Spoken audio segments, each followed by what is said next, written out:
أشهد أن لا إله إلا الله وحده لا شريك له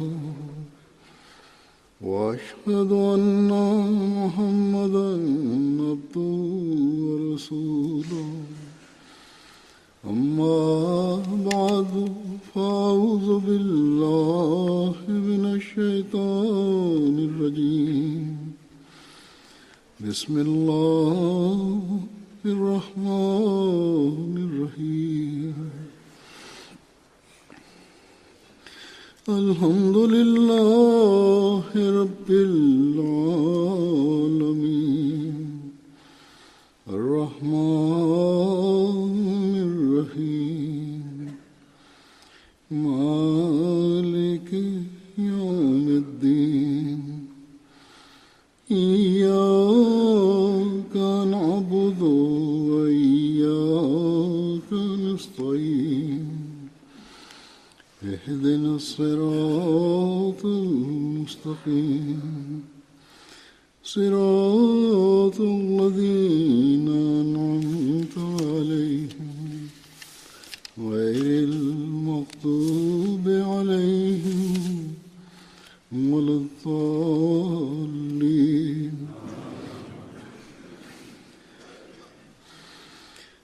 لن تنالوا البر حتى تنفقوا مما تحبون وما تنفقوا من شيء فإن الله به عليم. आयत का तर्जुमा है कि तुम हरगिज़ नहीं. Die Übersetzung dieses Verses lautet: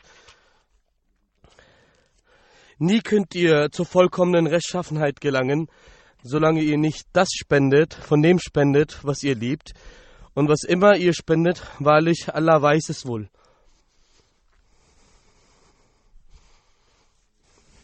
In diesem Vers hat Allah auf diese Thematik angesprochen,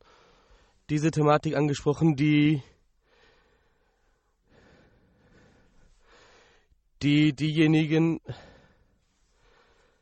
die wahrhaft in der Sache Allahs opfern, am besten verstanden haben.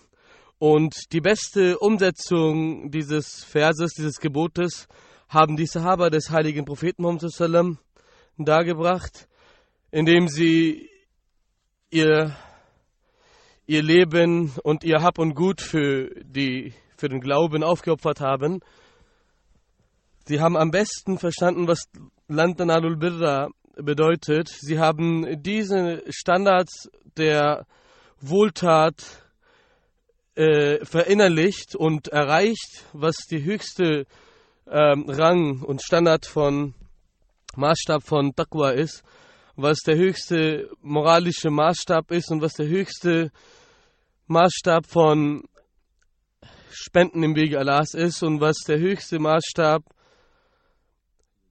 Allahs Wohlgefallen zu erlangen ist. So sagt Allah, so heißt es in einer Überlieferung, als dieser Vers offenbart wurde, sagte ein Sahabi, ein Gefährte des heiligen Propheten Abu Talha zu ihm: O Prophet, ich habe einen Garten,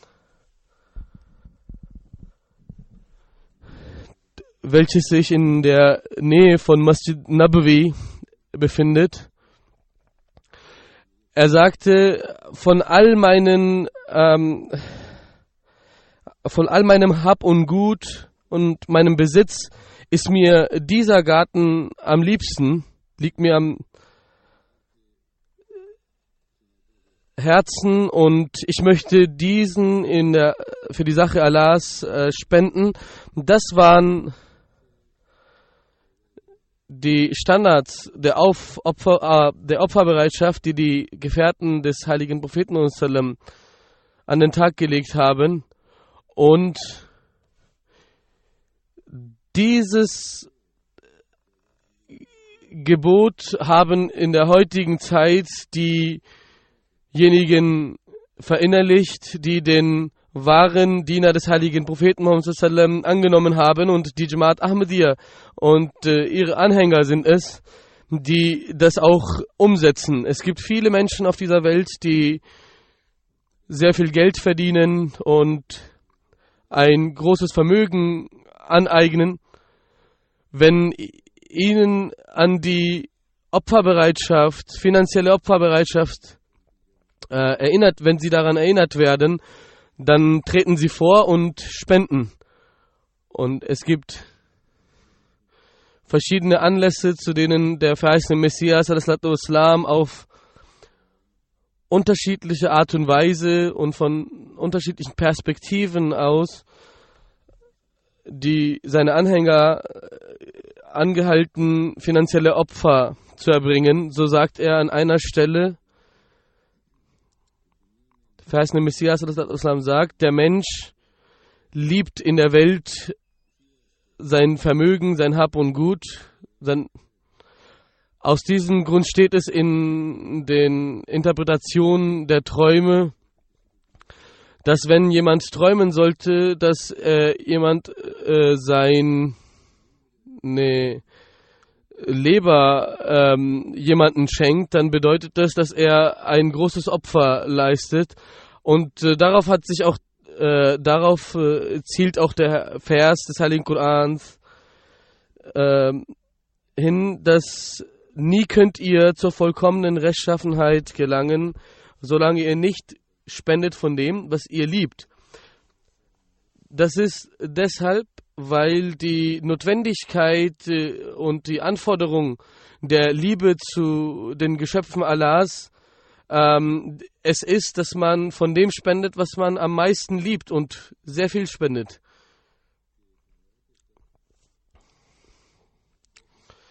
Der verheißene Messias al-Islam sagt, um die Rechte der Mitmenschen zu erfüllen, bedarf das eine außerordentliche finanzielle Opferbereitschaft in einem vorherrscht.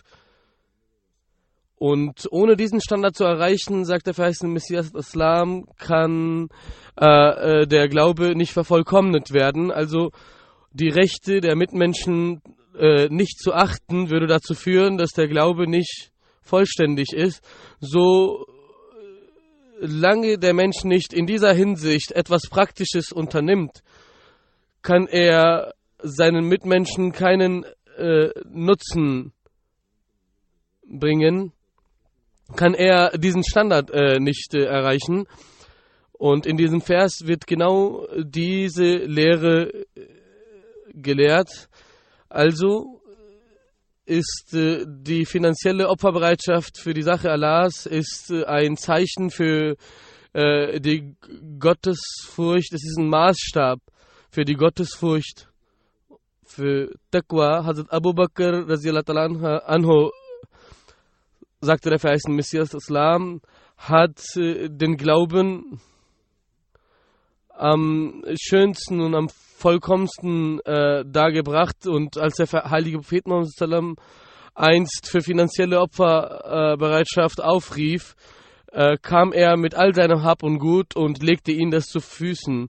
Und das ist der Standard, den die Gefährten des Propheten Muhammad sallam gesetzt haben. Und auch Hazrat Umar radhiyallahu anhu ist ihm seiner eigenen göttlichen Befähigung entsprechend nachgekommen und hat die Hälfte von seinem Hab und Gut mitgebracht. Und auch die anderen Sahaba, die anderen Gefährten haben entsprechend ihrer Möglichkeiten und Befähigungen sind dem nachgekommen. Und der verheißene Messias al-Islam möchte diese Beispiele anführen, damit diese in der Jamaat aufgenommen und nachgeahmt werden. Und es gibt, wie ich bereits sagte, sehr viele Ahmadis, die diesen Maßstäben nachkommen und diese zu erreichen versuchen. Das, was sie im Heiligen Koran lesen und dann die Erläuterung des verheißenen Messias al-Islam diesbezüglich lesen, dann gewinnen sie dadurch eine Stärke in der Überzeugung, dass diejenigen, die auf dem Wege Allahs spenden, finanzielles Opfer darbringen, auch von seinen Gnaden und von seinem Lohn ernten. Allah sagt, dass er sie in ihrem Vermögen mehrt, wenn die Voraussetzung erfüllt ist, dass sie allein mit Rechtschaffenheit gespendet haben. Wenn Ahmadis also ihre finanzielle Opfer darbringen, dann ist es ein Versprechen Gottes, dass er sie mehren wird. Wenn sie gemäß folgenden Ausspruch des heiligen Propheten spenden, indem er sagte, wenn jemand auch nur aufrichtig und ein reines, auf reine Art und Weise auch nur eine Dattel verdient hat und daraus etwas spendet, dann wird Allah es akzeptieren und ihn mehren. Aber wenn das Vermögen durch Betrug verdient wird, dann akzeptiert Allah das nicht. Der heilige Prophet hat gesagt, wenn jemand sogar eine durch Reinheit verdiente Dattel spendet, dann wird Allah das mit seiner rechten Hand akzeptieren und es mehren, so wie jemand von euch ein kleines Lamm aufzieht und es immer gedeihen lässt. Genauso wird Gott diese gute Tat, diese Wohltat, dieses finanzielle Opfer gedeihen und wachsen lassen und mehren lassen. Wenn wir diese Geschichten und Ereignisse lesen und hören und auch im Heiligen Koran es finden, dann sind es nicht allein Geschichten der Erzählung halber, sondern sie bewirken in den wahren Gläubigen etwas und sie verändern sie innerlich. Ich möchte in dieser Hinsicht auch einige Ereignisse schildern. In Kamerun, in einem afrikanischen Land, sagte ein Muallim Sahib, dass ein Ahmadi, welcher in dem letzten Jahr keine Arbeit hatte, nicht erwerbstätig war und seine Lage so schwierig war, dass er nicht einmal für die Bedürfnisse seiner Familie aufkommen konnte. Und er kam eines Tages zu dem Jumma-Gebet, zum Freitagsgebet, und dort wurde das neue Jahr des Tariq Jadid verlesen und da angekündigt.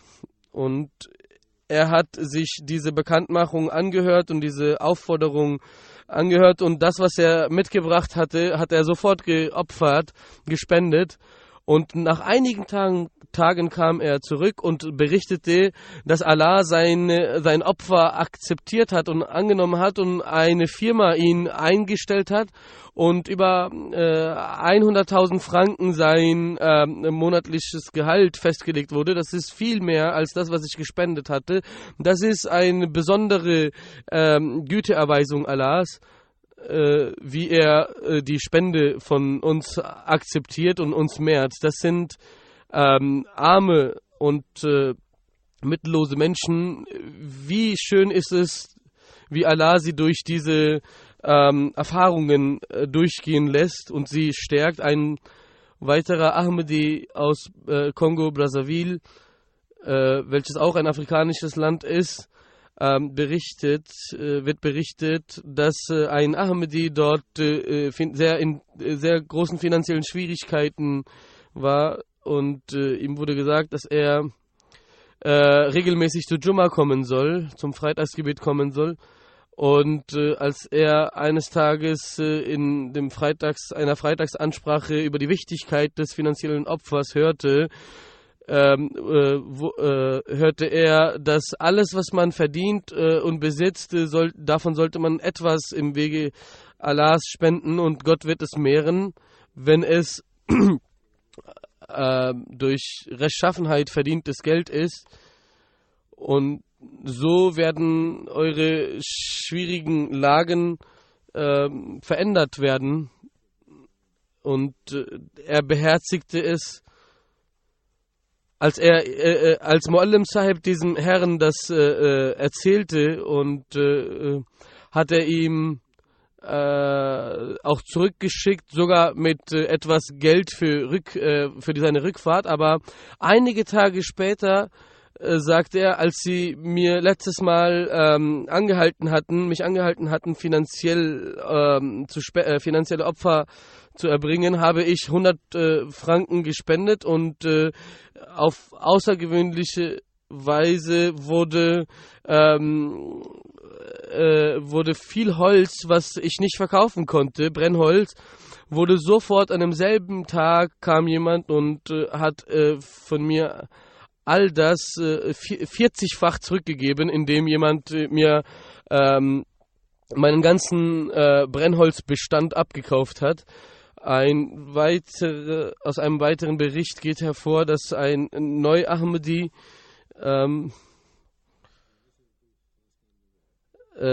arbeitslos war und keine Arbeit gefunden hat und durch sehr schwierigen Zeiten ging und auch seinen Kindern ging es sehr schlecht und eines Tages wurde zum finanziellen Opfer aufgerufen. Er sagte, er hatte das, was er bei sich hatte, war nur das, wodurch er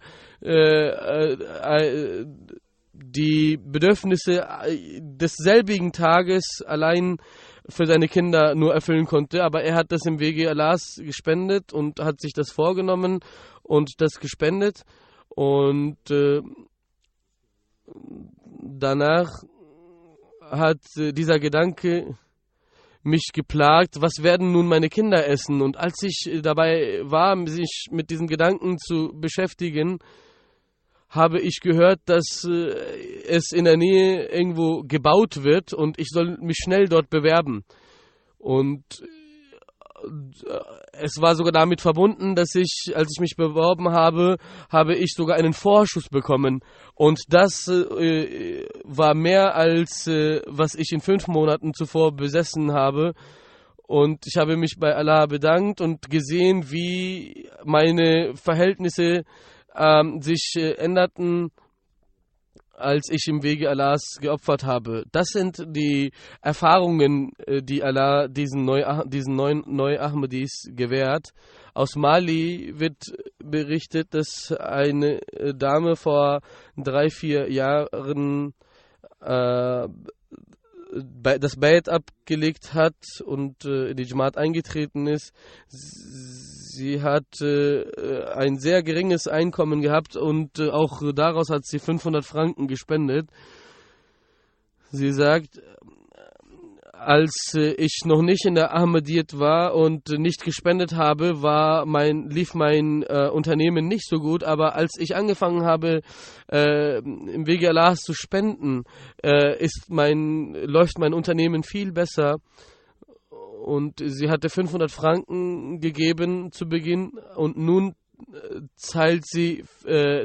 nun entrichtet sie 35.000 Franken monatlich, die Nicht-Ahmadi-Freunde von ihr mutmaßen, dass die Jamaat sie finanziell unterstützen würde.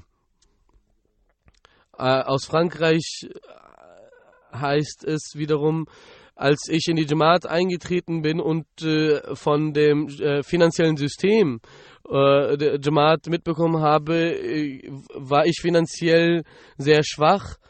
Und mir wurde gesagt, dass in Chanda, in dem finanziellen Opfer, sehr viel Segen liegt. Und er sagt, ich hatte nur 60 Euro und dachte, dass ich all das im Wege Allahs spenden werde. Gott wird sich um uns selber sorgen. Er sagt, es vergingen nicht einmal Stunden, nachdem ich gespendet habe, und als ich meinen Bankauszug ausdruckte und nach Hause kam und ausdruckte, sah ich, wie 600 Euro auf meinem Konto gekommen sind.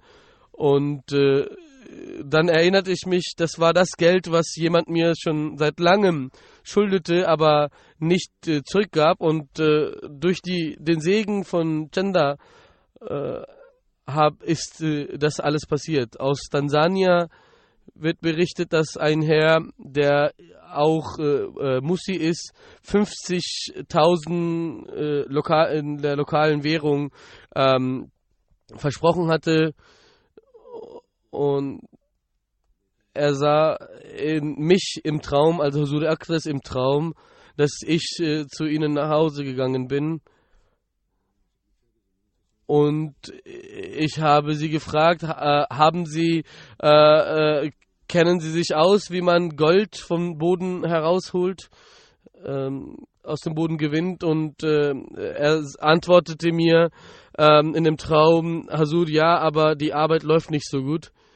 Dann habe ich zu ihm geschaut und gesagt, wie viel spenden Sie in Tehrik Jadid? Der Sani Sahib, der diesen Traum sah, ist auch ein Heilpraktiker.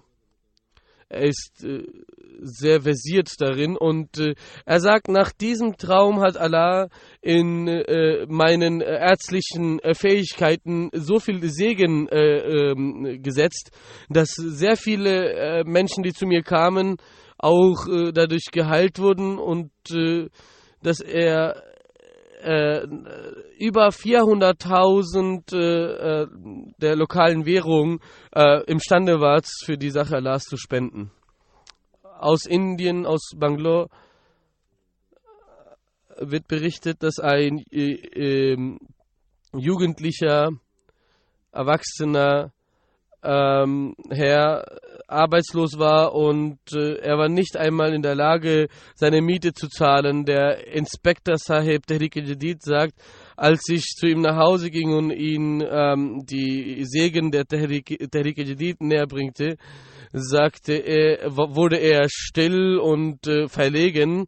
Und als er ihm sagte, wie schlecht es um seine finanzielle Lage bestellt ist, sagte der Tehrik Jadid Sekretär, ich habe nicht gewusst, dass sie in einer so schlechten finanziellen Lage stecken. Sie können einfach so viel versprechen, wie sie imstande sind zu entrichten, und Gott möge ihnen auch helfen, wird ihnen auch helfen, das auch zu entrichten. Und als er sein Versprechen abgab, hat er sofort darauf einen Job gefunden und war imstande, sehr viel zu verdienen und sehr viel zu spenden.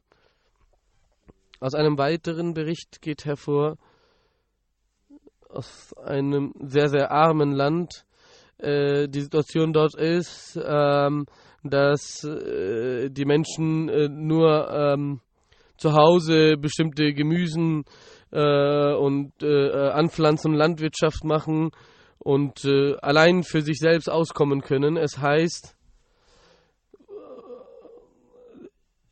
ein Herr berichtet aus diesem Land, so viel Chanda, wie ich in einem Monat zahle, doppelt so viel verdiene ich am Ende des Monats. Seine Frau ist ihn gefragt, wieso er so viel spendet. Er sagte daraufhin, so viel ich spende, das Zweifache davon gibt mir Allah zurück. Und ich werde jetzt auch eine große Summe spenden, und du wirst sehen, dass Allah mir am Ende des Monats das Zweifache zurückgeben wird. Und genauso kam es auch, dass er am Ende des Monats so viel verdient hat, dass er sogar einen Bonus an seine Mitarbeiter ausstellen konnte. Aus Kanada schreibt der Amir Sahib, dass die Sekretärin Tehrik Jadid der Lajna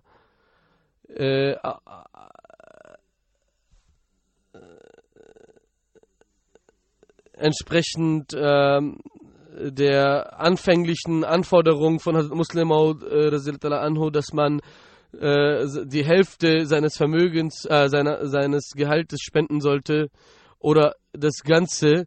Das war der Maßstab, der höchste Maßstab damals. Diese Dame aus Kanada hat gesagt, wenn ich einen guten Job bekomme, werde ich mein ganzes Gehalt in Tehrik-e-Jadid opfern, spenden. Und genauso kam es. Sie hat einen Job bekommen und hat ihr ganzes Gehalt für Tehrik-e-Jadid gespendet. Es gibt sehr viele in der Jamaat, die diese Erfahrung mit Allah gemacht haben, sowohl die schon in der Jamaat die gebürtigen Ahmadis als auch die neuen Ahmadis. Und insbesondere ist das eine Besonderheit und ein Vorzug der Jamaat, dass die Mehrheit der Jamaat in der Zeit, die Zeit der Verbreitung des Islams ist und für dessen Umsetzung Allah den verheißenen Messias Islam geschickt hat, was auch in Form von den verschiedenen Übersetzungen seiner Bücher des verheißenen Messias Islam und von Koran und durch die Errichtung von Moscheegebäuden und Jamiats und Mission Houses gewährleistet wird, sowohl in Amerika als auch in Afrika, in Asien, haben wir bereits Jamiats, woraus viele Murabbiyan abschließen und ins Feld gehen. Jeder, der das sieht und diese Bedürfnisse sieht, er hat es verinnerlicht, dass die Jamaat große finanzielle Opferleistungen bedarf. Und diese soziales Engagement und die Wohlfahrt, die zu gewährleisten ist für die bedürftigen Menschen auf der ganzen Welt, dafür bedarf es ebenfalls sehr viel Opferbereitschaft. Und wir haben das feste Vertrauen in Allah, dass er unsere Opfer sowohl in dieser Welt segnen wird, als auch im nächsten Leben. Und wenn es irgendwo Unzulänglichkeiten in dieser Hinsicht gibt, dann ist es die Organisatoren, die nicht die Menschen, die Mitglieder der Jamaat ausreichend daran erinnern. Und über das Erinnern an das finanzielle System sagt der zweite Kalif, es ist erstaunlich, dass bis jetzt einige der Jamaat-Mitglieder noch niemals mitbekommen haben von den Amtsträgern, dass unsere Jamaat ein System der finanziellen Opferbereitschaft hat. Es gibt sehr viele Menschen, die kommen und weinend die Jamaat akzeptieren, aber ihnen wird das nicht nahegebracht. Wenn wir sie nicht dazu motivieren und ermahnen, so wie wie Hazrat Khalifat Masih Sani auch sagt, wenn die Menschen dazu angehalten werden, wenn sie daran erinnert werden und wenn es ihnen nahegelegt wird, dann werden sie bereit sein, sich daran zu beteiligen. Wenn man die Menschen das Ermahnen und das daran erinnern, ist in der Ahmadiyyat sogar so, dass sogar die Kinder der Jamaat Ahmadiyya dazu aufgerufen fühlen und dem nachkommen. Ein Murabbi Sahib schreibt, Abu Bakr Kibi Sahib, der dort in Kenia auch der Sadr Jamaat ist und auch in der Verteidigungsministerium dort arbeitet, und er kommt immer aus seiner Wohnung regelmäßig mit seinen auch 3 Töchtern zur Jumma und hat dafür gesorgt, dass MTA empfangen wird, und er hält auch andere dazu an, MTA zu schauen. Er berichtet, dass seit dass ich in meinen letzten Freitagsansprachen die Jamaat-Mitglieder die Wichtigkeit von Tehrik-e-Jadid nahegebracht habe. Und mir wurde von jemandem gesagt, dass dieser Herr sagte, dass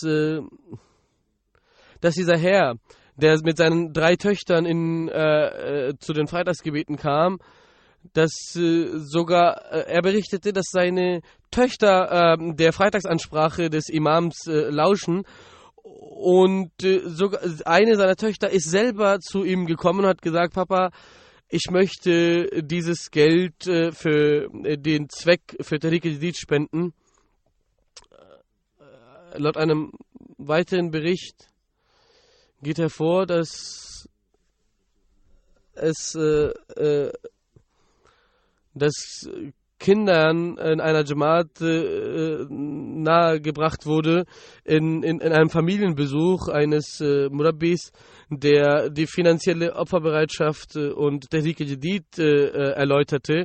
In diesem Haus, in dieser Familie gab es auch ein kleines Kind, was kleine Sachen gebaut hat und verkauft hat. Und als sie gehört hat, dass auch kleine Kinder sich daran beteiligen können, vergewisserte sie sich nochmal, ob sie sich daran beteiligen darf. Und als ihr das gewährt wurde, rannte sie schnell und kam mit $20 zurück und sagte, ich habe nur die $20 und bitte akzeptieren Sie sie. Und als die Eltern dieses Vorbild ihres eigenen Kindes sahen, kamen sie der Aufforderung auch nach und spendeten in Tehrik-e-Jadid.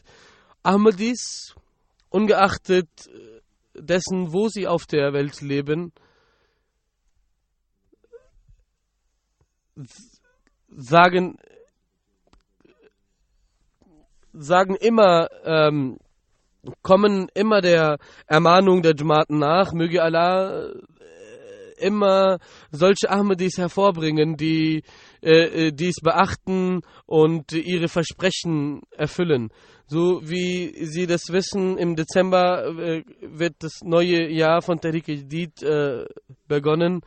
Und es Tradition ist, dass ich ein paar Fakten aus dem letzten Jahr verlese. So, das 83. Jahr von Tehrik-e-Jadid ist nun beendet und das 84. Hat nun begonnen. Im November, nicht im Dezember, im November. Entsprechenden Berichten heißt es, dass die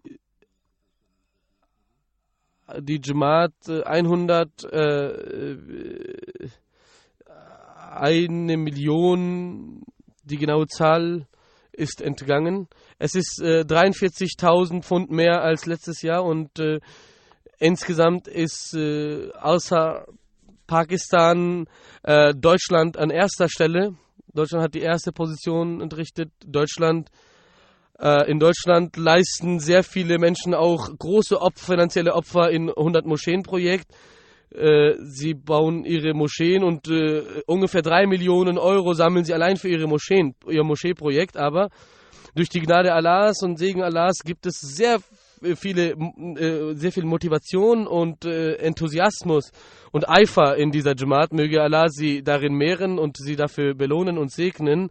An 2. Stelle ist Großbritannien, an 3. Stelle Amerika, an 4. Eine Kanada, 5. Stelle Indien, 6 Australien, 7 Indonesien, 8 eine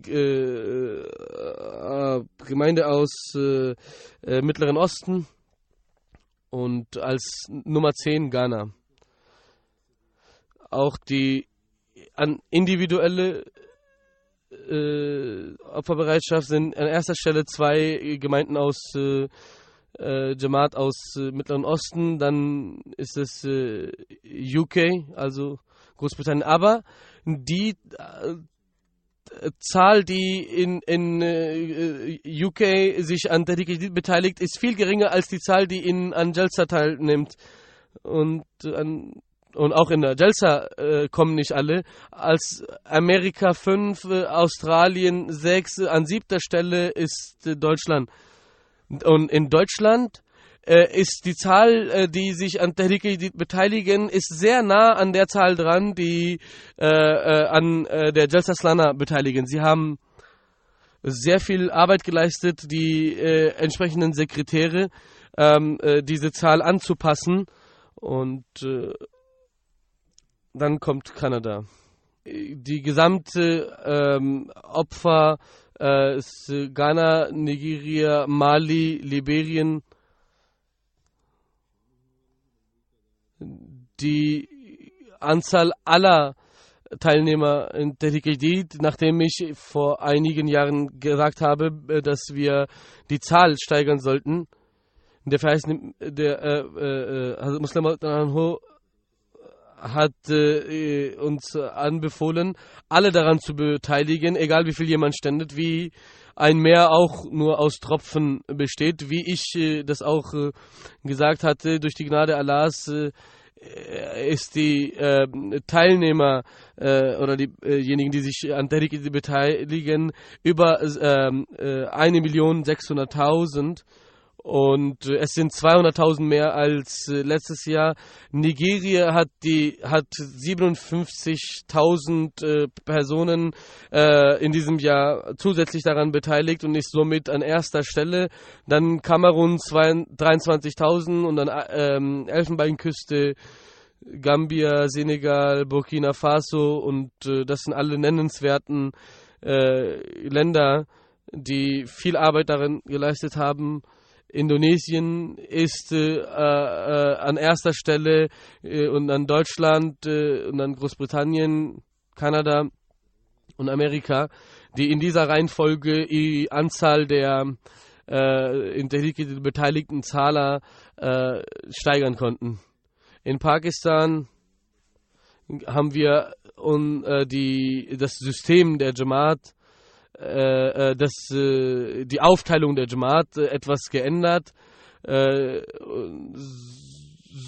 Rabwa ist an erster Stelle, dann Islamabad an zweiter Stelle, Lahore Township dritter, dann Azizabad Karachi 4, Delhi Lahore 5, Rawalpindi 6, dann Multan, Peshawar, Quetta in dieser Reihenfolge. In den regionalen, aus regionaler Ansicht sind Sargodha, Faisalabad, Umarkot als drittes, Gujarat als an vierter Stelle, Narowal, Hyderabad, Mirpur Khas, Bahawalpur und Okada. Die 7. und 8. Position sind gleich und dann kommt Toba-Tek Singh und Kotli. In den besten deutschen Jamaten zählen Neuss Nummer 1 an erster Stelle, Rödermark an zweiter Stelle, Weingarten an dritter Stelle, dann Pinneberg an 5. Stelle, an 6. Stelle Mehdiabad, dann Heidelberg, Limburg, Kiel und dann Flörsheim. Und von den lokalen Gemeinden Frankfurt, Hamburg, Mörfelden, Groß-Gerau, Wiesbaden, Dietzenbach, Mannheim, Riedstadt, Darmstadt.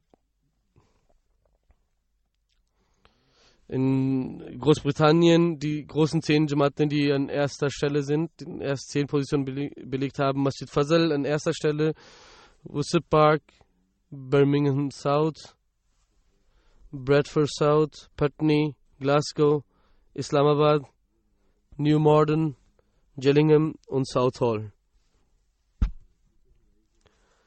Individuell sind die Regionen in Southwest, Region Southwest ist an erster Stelle, Islamabad ist an dritter Stelle und Scotland an 5. Stelle.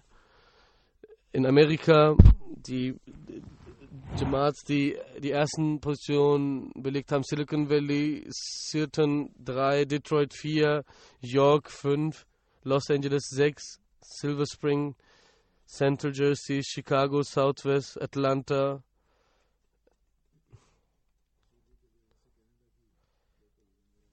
In die Local Amarat des Vaughan an erster Stelle aus Kanada, dann Peace Village, Campton an dritter Stelle, aus Indien haben die Jamaat in die folgenden Reihenfolge: Kerala, Karnataka, Jammu, Kashmir, Telangana, Tamil Nadu, Orissa, 7 Punjab und 10 Maharashtra.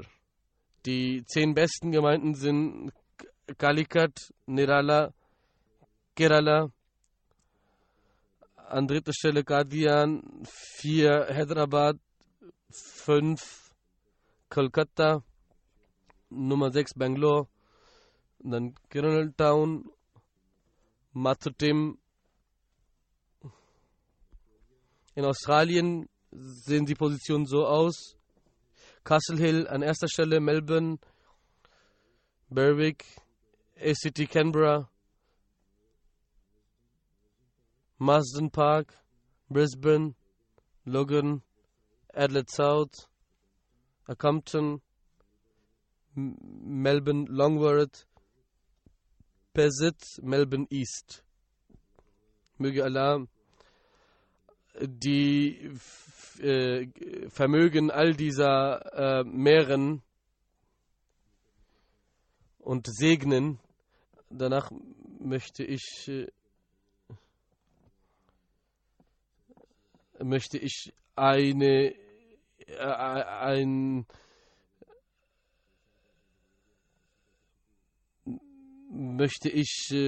eine Stiftung machen, dass Sie wissen, vor 2 Jahren gab es einen Brand in Battle Futu Moschee und seit 1984 ist das Khilafat in London, und weil Khilafat hier ist, reisen von aller Welt Menschen hierher, und sowohl die Unterorganisation als auch die Jamaat selber entsenden große Delegationen hierher, und das über das ganze Jahr, und sogar ihre Übernachtung und Unterbringung ist eine große Herausforderung. In der Moschee gab es verschiedene Räumlichkeiten vorher, und das wurde dann das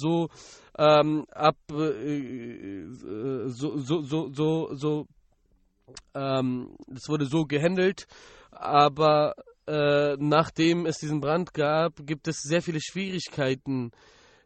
Es gibt das ist ein großes Projekt.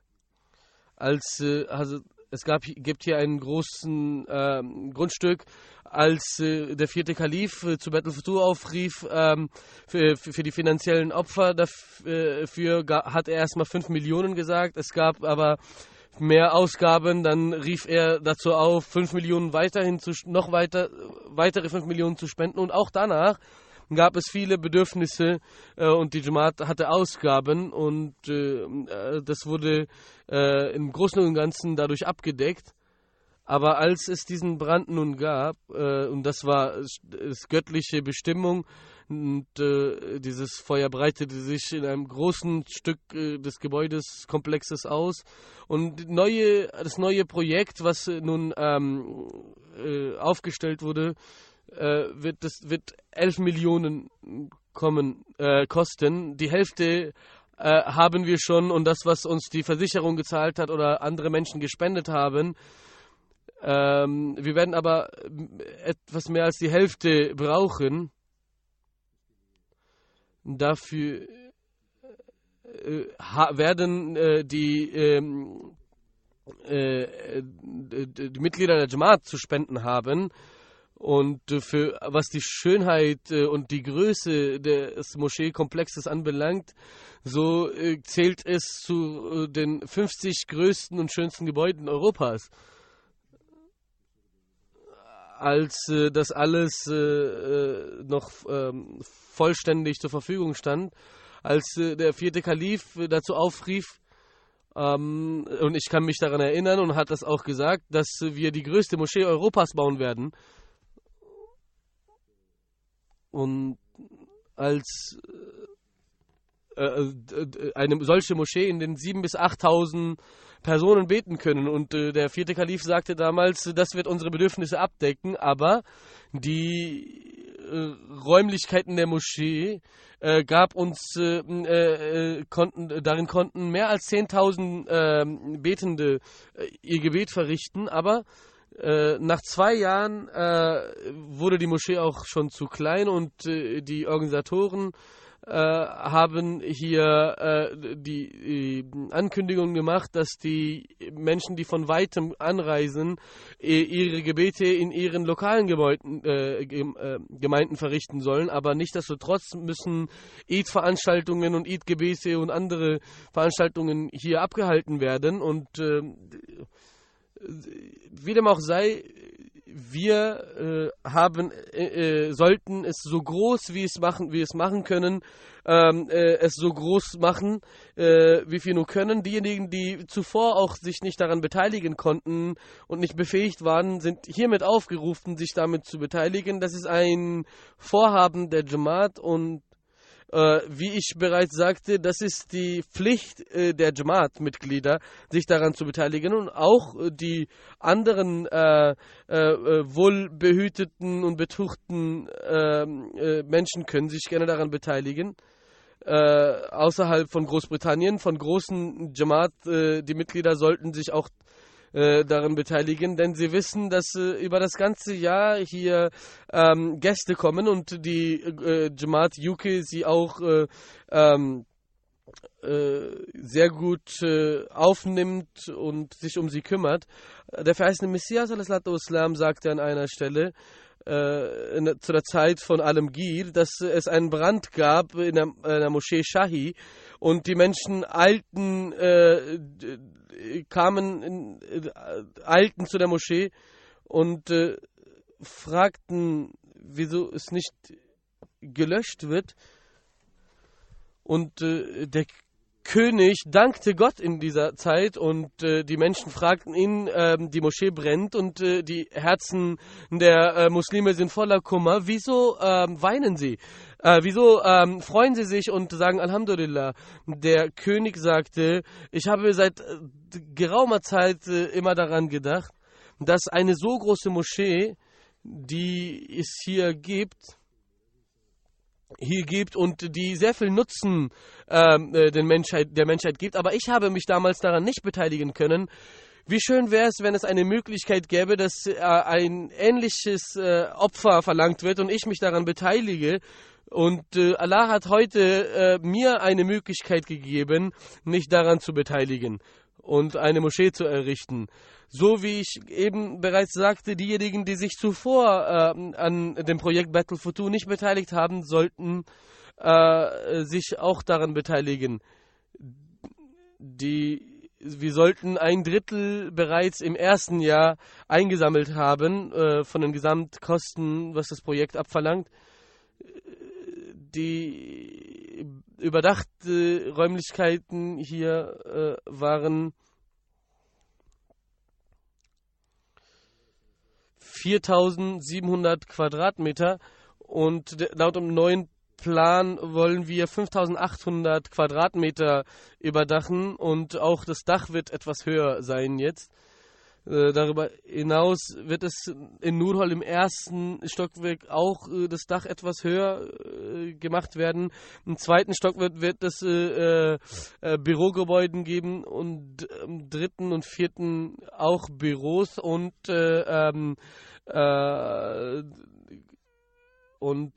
Räumlichkeiten für die Unterbringung der Gäste geben. Das ist also der grobe Plan. Wir versuchen auch mehr hier noch Grundstücke zu kaufen, dass wir Parkplätze noch schaffen können und dass Männer und Frauen auch einfacher über die Straßen gehen können. Möge Allah uns in diesem Vorhaben segnen und uns dazu befähigen. Ich werde nach dem Freitagsgebet ein Janaza verlesen von Abdullah Sahib aus Jammu, der durch Herzstillstand im Alter von 40 Jahren verstarb. Sein Sohn Tariq sagt, vor dem Bett hat mein Vater das Gebet nicht regelmäßig verrichtet, aber nach dem Gebet hat er nicht nur alle 5 Gebete verrichtet, sondern auch uns auch die Wichtigkeit des Glaubens und den engen Kontakt zu der Jamaat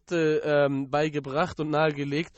und die Bücher des verheißenen Messias Islam uns vorgelesen und stets die Karte für in der MTA vorgestellt wurde, bei sich gehabt, und überall, wo er war, hat er diese Karte den Menschen gegeben und ihnen MTA so die Wichtigkeit von MTA nahegelegt. Er sagt, ein Freund von ihm sagt, dass vor dem Bett er von ihm eingeladen wurde, ihn als Ahmadi, und ihn immer gefragt hat über die Jamaat und über die verschiedenen Streitthemen wie die Wiederkunft des verheißenen Messias, des Messias und des Dajjal etc. Und dieser Freund von ihm sagt, dass ihm all diese Auslegungen und Ansichten der Jamaat sehr gefallen haben. Und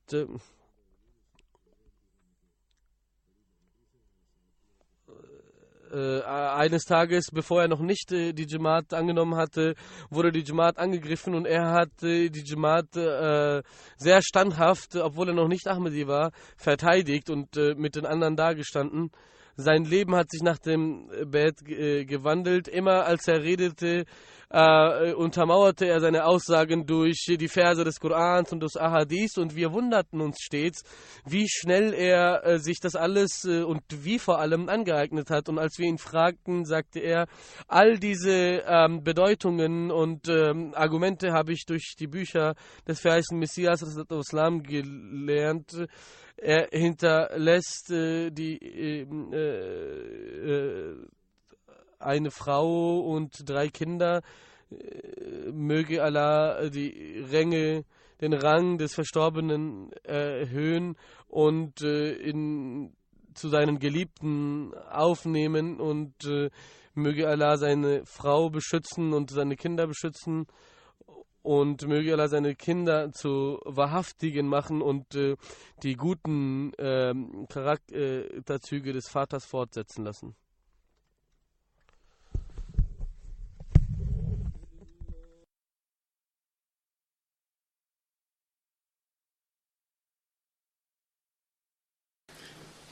الحمد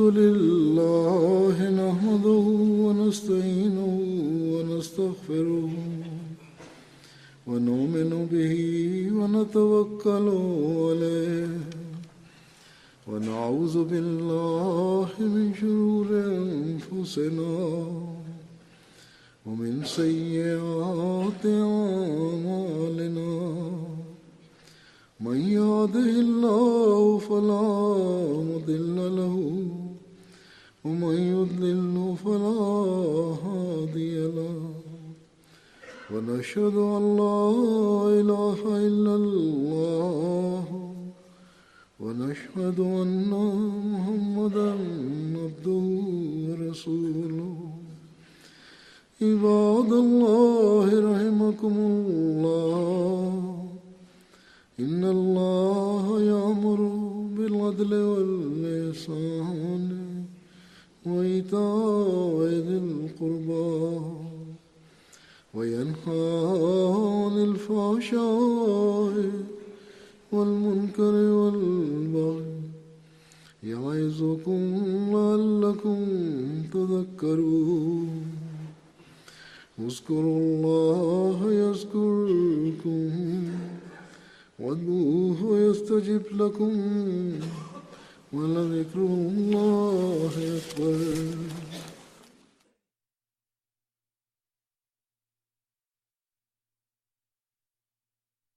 اللهم صل على محمد وعلى آله